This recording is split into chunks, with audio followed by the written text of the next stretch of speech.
Welcome, Pieter. Thank you. Your presentation. Thank you very much. See, Vicky's online. So, hi, Vicky. Hi, Vicky.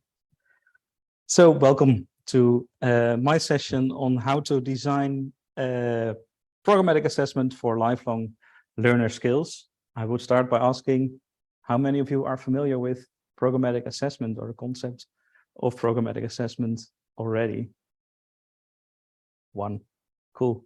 And Hey, Pieter. come in. Hello. Come in. We're also doing a recording, so and what kind of how do you know programmatic assessment?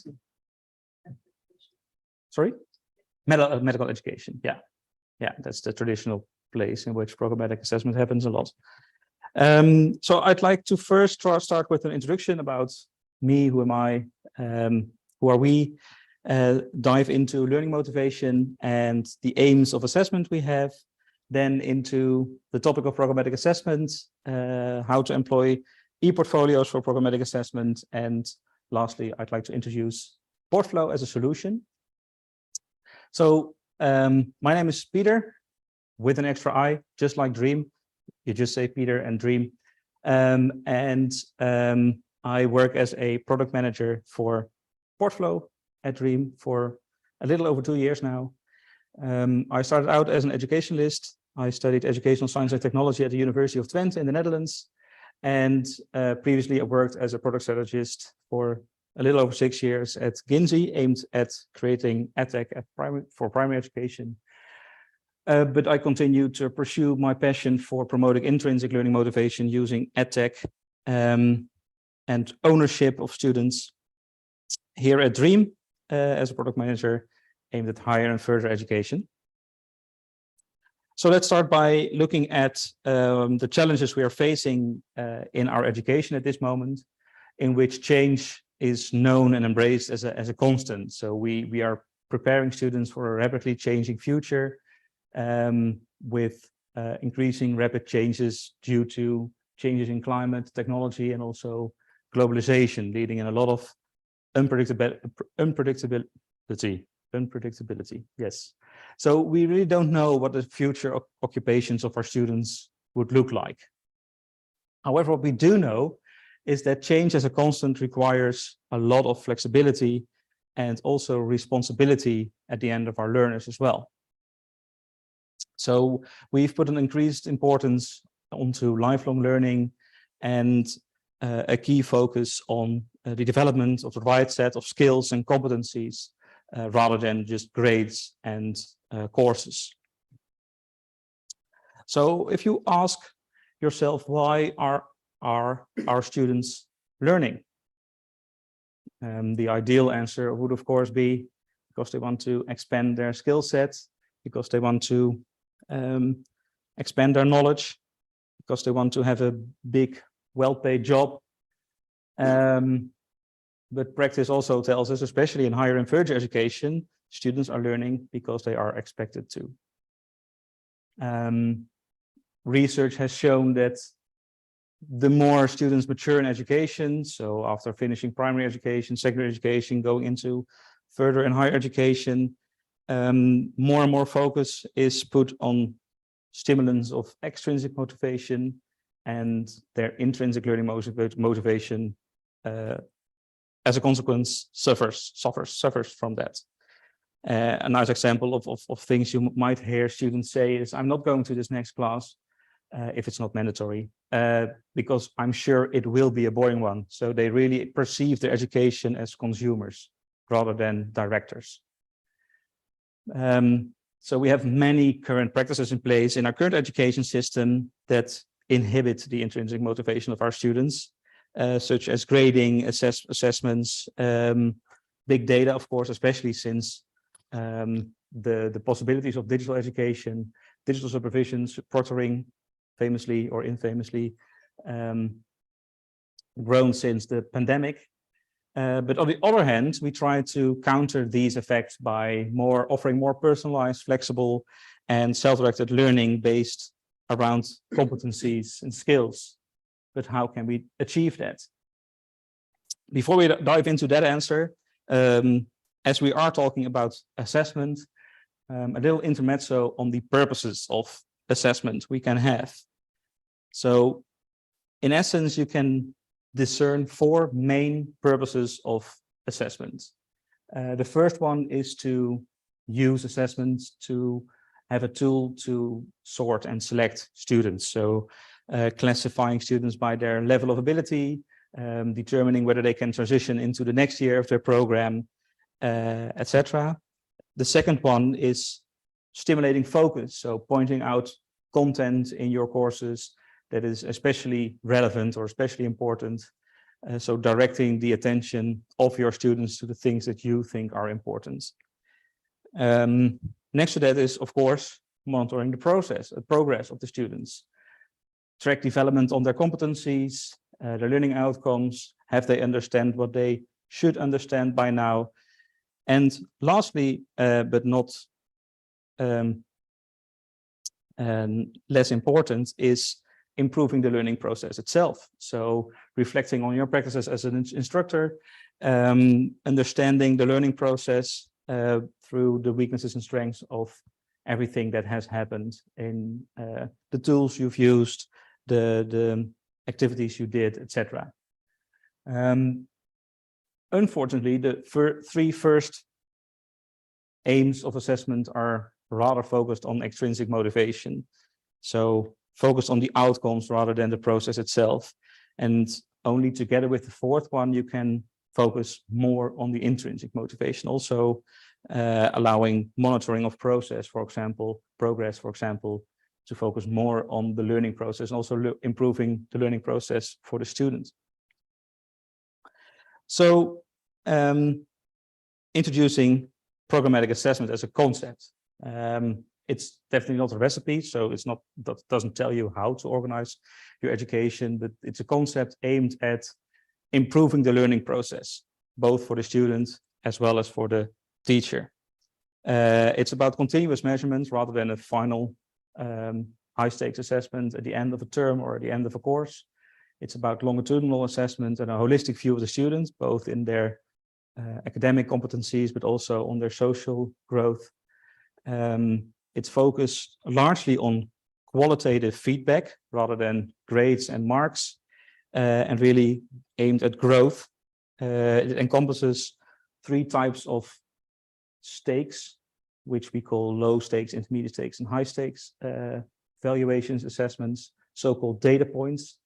And a big characteristics of these, especially low and intermediate stake assessments, are that there are no decisions made, only feedback, and ideally only qualitative feedback. And then at the end of a certain period or a certain moment, you can have a high stakes assessment, and is largely integrated with learning outcomes, competencies, skills, etc. So we see a lot of instances, programs that employ e-portfolios for the purpose of programmatic assessment, because they are especially suitable for this purpose, in which students can set goals, or the student can be helped by the program by setting goals, which can then again be competencies, outcomes, skills. During the learning process, they can collect evidence of their activities, what they have learned, of their feedback. And this evidence is not only aimed at the result of the learning process, but definitely also about the process itself. They can link these evidences to goals in their portfolio, manage access, who they want to share their portfolio with, externally, internally, within and outside the educational institution, involve stakeholders they are best to identify, request feedback, discuss feedback from anyone, evaluate, reflect on the process, and then after a couple of cycles, do a final assessment based on their evidence, the intermediate stakes assessments, and use their portfolio or part of their portfolio for showcasing purposes. This diagram gives a schematic overview of the different stakes of assessments. So in the low stakes, you have a lot of them, mainly consisting of assignments, activities, experiences, consisting of artifacts and feedback ideally. And then at certain moments, you have these intermediate evaluations based on the gathered low stakes, aimed at one or multiple goals, objectives, outcomes. And then at the end of a term, for example, or at the end of a course, you have a summative assessment based on the results of the intermediate stakes assessments, usually. And our advice here is to use a student-owned portfolio rather than a institution-owned portfolio for this purpose, for both the assessment and development of the student, as it allows for authentic assessments. Like I just mentioned, students are able to clearly identify any stakeholders that have anything valuable to say on their learning process. You also embrace the flexibility of students. You offer students a way to reflect and prove their efforts on their personal learning journey. You offer personal control. Like I said, you can have students set their own goals, augmented with the goals that you set as an institution or as a program. You can allow students to manage access, initiate feedback, and really elaborate on their reflective learning at the moments they seem relevant. Of course, you can also scaffold this process during the learning activities and by allowing them to build their own portfolio.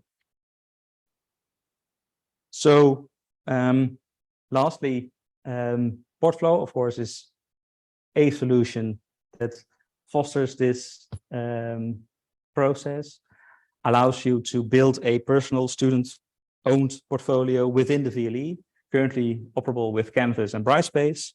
Moodle will be one of our next integrations. And the advantage of a student-owned portfolio is, in our opinion, one of the best strategies to teach responsibility. Like I mentioned in the beginning, responsibility is a key factor of success in this uncertain time of unpredictability, by fostering ownership of the learning process, appeal to the intrinsic motivation of students, harness their flexibility to deal with the unpredictability, and also by addressing diversity of students, so really fostering inclusivity of all kinds of students and their personal stories into their own personal portfolio, promoting strengths rather than weaknesses, promoting their focus on the competencies they want to achieve, they own, and also their learning preferences, enabling students to paint a full holistic picture of themselves as a learner, and also to allow them to reflect on that holistically, including also possible extracurricular activities. Portflow is fully integrated and synergized with the VLE LMS, meaning that Portflow builds upon the sound foundation the LMS already offers, VLE already offers, by minimizing the points in which the system would compete. So for the end user, the aim is Portflow is being experienced as a seamless integration into the VLE, meaning that they don't leave the VLE, there are no new tabs opened. They can import assignments from the VLE into their portfolio and link them to the goals, objectives, skills in their portfolio. And they can also create snapshots of parts of their portfolio and submit them in their VLE to be graded in the VLE.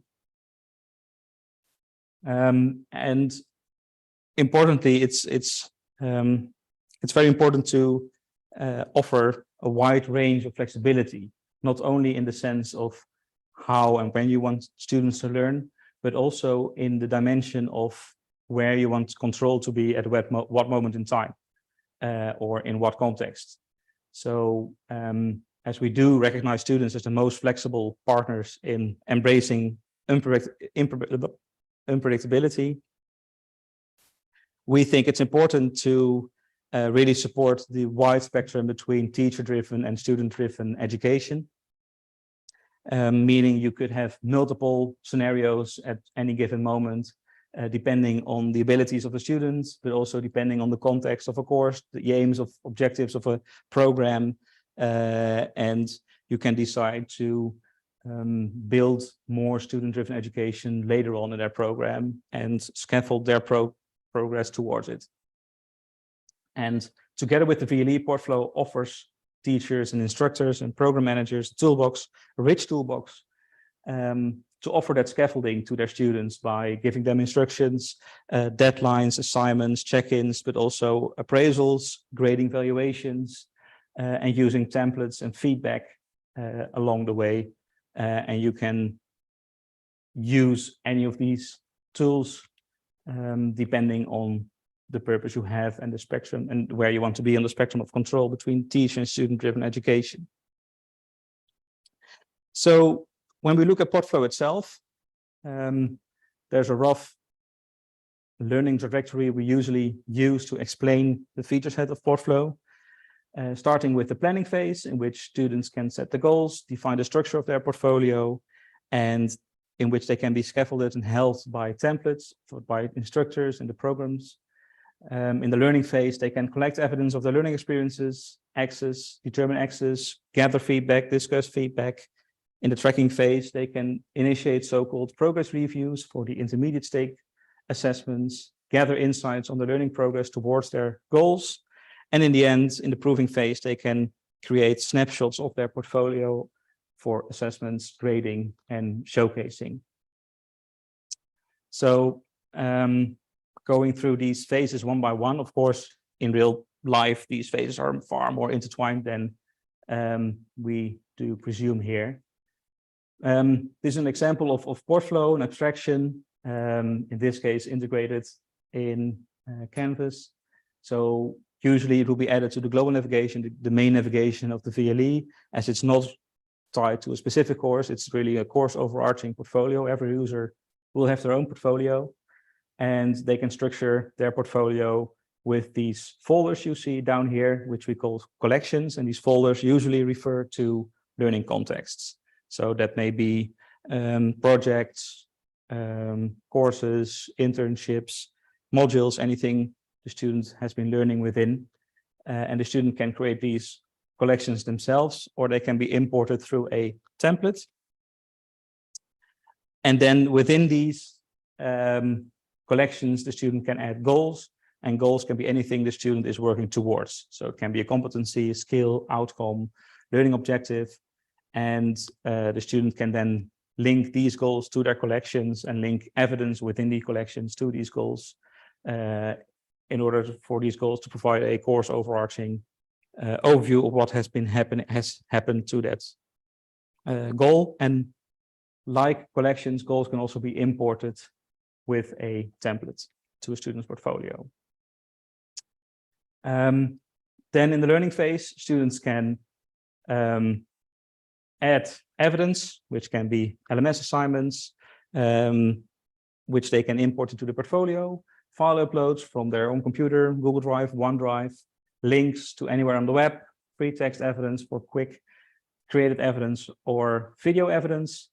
And they can also browse existing evidence. So can also reuse existing evidence to link to their goals and collections.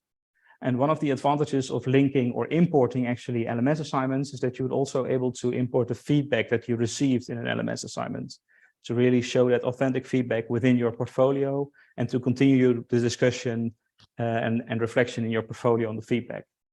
Next to that, it's possible to have multiple versions for each evidence. So you can really start by uploading a draft version of a piece of evidence, sharing that with a couple of peer students, ask them for feedback, and then iterate with newer versions in which you indicate what you have changed, enabling anyone who has access to your portfolio to browse through all your evidence versions while still seeing all the feedback that you received for each of these versions.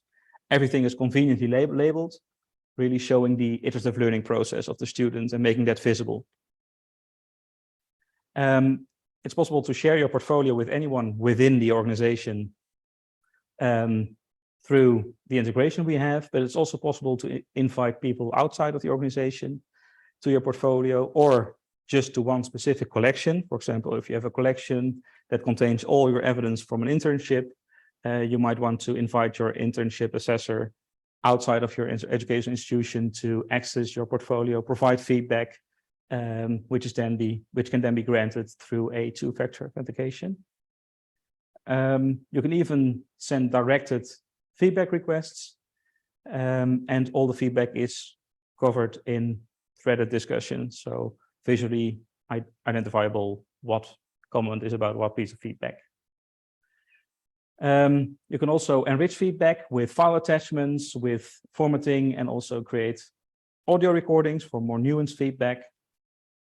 And then in the tracking phase, when a student wants to know where they are standing, how their development is going towards their goals and goals achievements, students can initiate a so-called progress review, which would gather not only qualitative feedback, but also quantitative feedback on their progress towards their goals.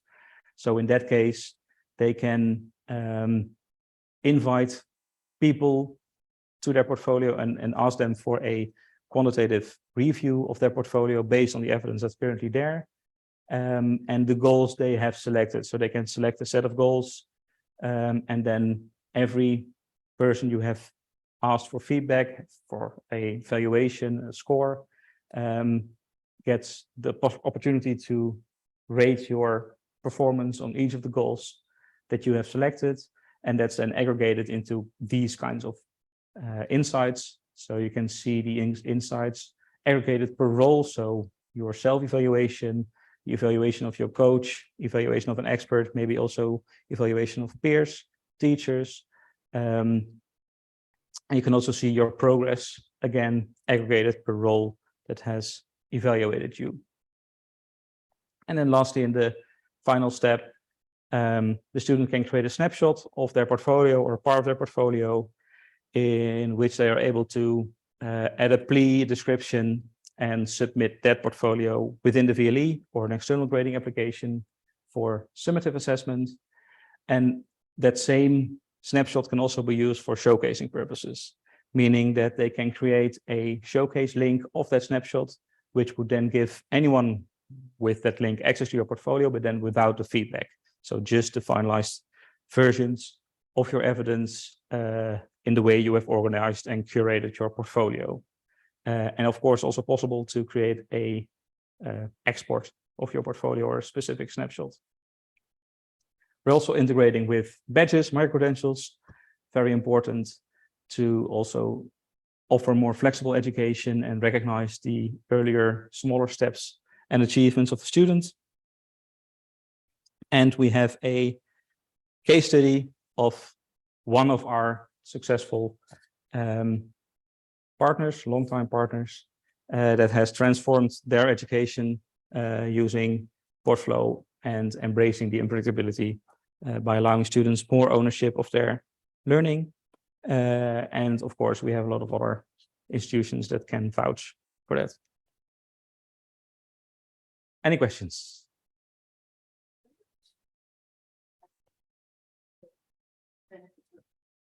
We've got 15 questions for anyone else. I think that's it then. Is that working? You have a question? Yeah. In red? So this might not be what I'd like it to. So have you any evidence of improving the experience for neurodiverse students using this type of approach? I don't think we have any scientific evidence on that. We did have some conversations with our customers, especially with our longer going customer, and that indicated that also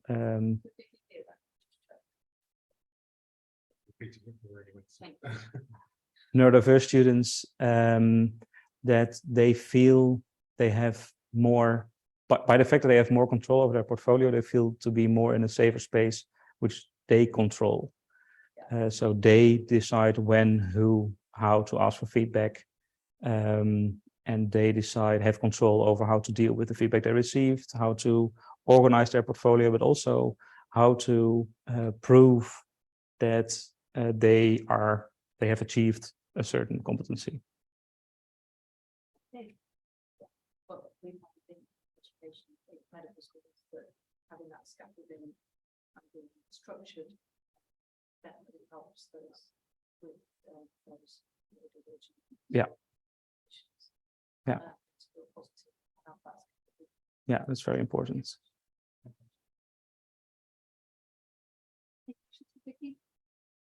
Excellent. In that case, perfectly fine. Well, great. Thank you very much. Welcome.